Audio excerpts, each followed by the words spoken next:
2020, the United States added more dollars to existence than it had in the first 200 years of its history, combined. Not over a decade, not over a generation, in about 18 months.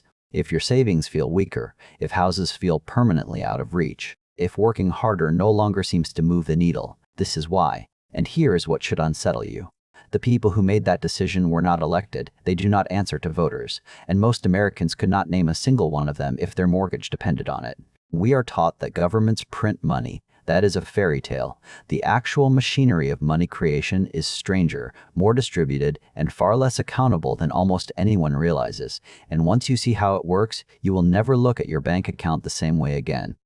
Let us start with a question that sounds stupid until you try to answer it. What is money? Not philosophically, mechanically. Where does a dollar come from before it lands in your paycheck? Most people imagine a printing press somewhere, green paper rolling off machines at the Treasury. And yes, that exists. The Bureau of Engraving and Printing produces physical currency. But here is the number that will restructure your understanding. Physical cash, the coins and bills you can touch, represents roughly 8% of all US dollars in existence. 8%. The other 92% exists only as numbers in computer systems. Digital entries, accounting notations, not backed by gold, not printed on paper, just figures in a ledger. So who types those figures into existence? Start with the Federal Reserve. The Fed is the central bank of the United States, established in 1913 after a series of financial panics. It is technically independent from the government. The president appoints its leaders but cannot fire them. Congress oversees it but cannot direct it. When the Fed engages in something called quantitative easing, it creates new dollars to buy assets from banks. Between 2008 and 2014, it created about $35 trillion this way. Between 2020 and 2022, it created another $48 trillion. That is real money, created by a small committee of economists in Washington. But here is the part almost nobody understands. The Federal Reserve is not the primary source of new money, not even close. Most money is created by commercial banks. Regular banks, the ones with branches on your street corner. This is not a conspiracy theory, it is accounting. When a bank gives you a mortgage, it does not take money from someone else's savings account and hand it to you. It does not borrow that money from the Fed, it creates it. A loan officer types a number into a computer. That number becomes a deposit in your account. New money. Money that did not exist 5 minutes earlier. The Bank of England stated this plainly in a 2014 paper.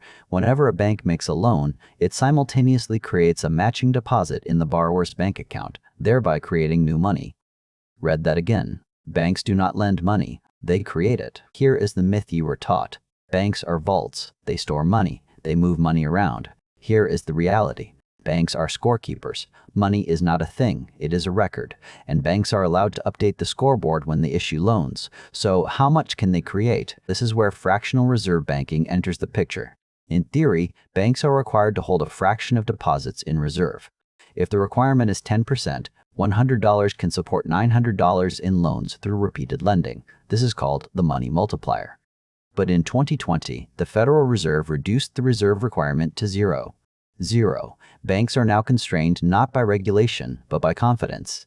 How much money exists depends on how optimistic bankers feel about getting repaid. Let that settle. The money supply is not set by a formula. It expands and contracts based on risk appetite. Now let us talk about what happens when this system runs hot. Every dollar created through lending comes with interest attached, but the interest is never created, which means the system requires perpetual expansion. If lending slows, there is not enough money to service existing debts. Defaults rise. Money disappears. Recession. This is not about psychology, it is mechanical. This is why governments and central banks panic when credit freezes. When times are good, banks create money freely and collect interest. When times are bad, losses are socialized. Bailouts, stimulus, quantitative easing. In 2008, trillions were created to rescue over-leveraged institutions. In 2020, trillions more. The money does not come from taxes. It comes from the same place all money comes from. Someone typing numbers into a system. To be fair, this system was not designed to be evil. It was designed to prevent depressions, smooth crises, and allow economies to grow without being constrained by physical gold. It solved real problems, but it also created a new one. Between 2000 and 2020, the global money supply roughly tripled. Asset prices exploded. Wages did not. If you owned stocks or property, you benefited. If you earned a salary, your purchasing power quietly eroded. This is not a conspiracy, it is arithmetic. Money enters the economy through lending and asset markets first. Those closest to the spigot benefit most. Now, everyone else pays a hidden tax measured in homes they cannot afford and futures that keep slipping away.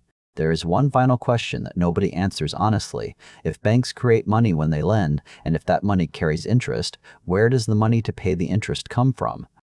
Only from more lending, more money creation, more debt. The system is not designed to stabilize. It is designed to expand forever or break. And the people who decide how much money exists are not the ones you vote for. They are simply the ones allowed to update the ledger.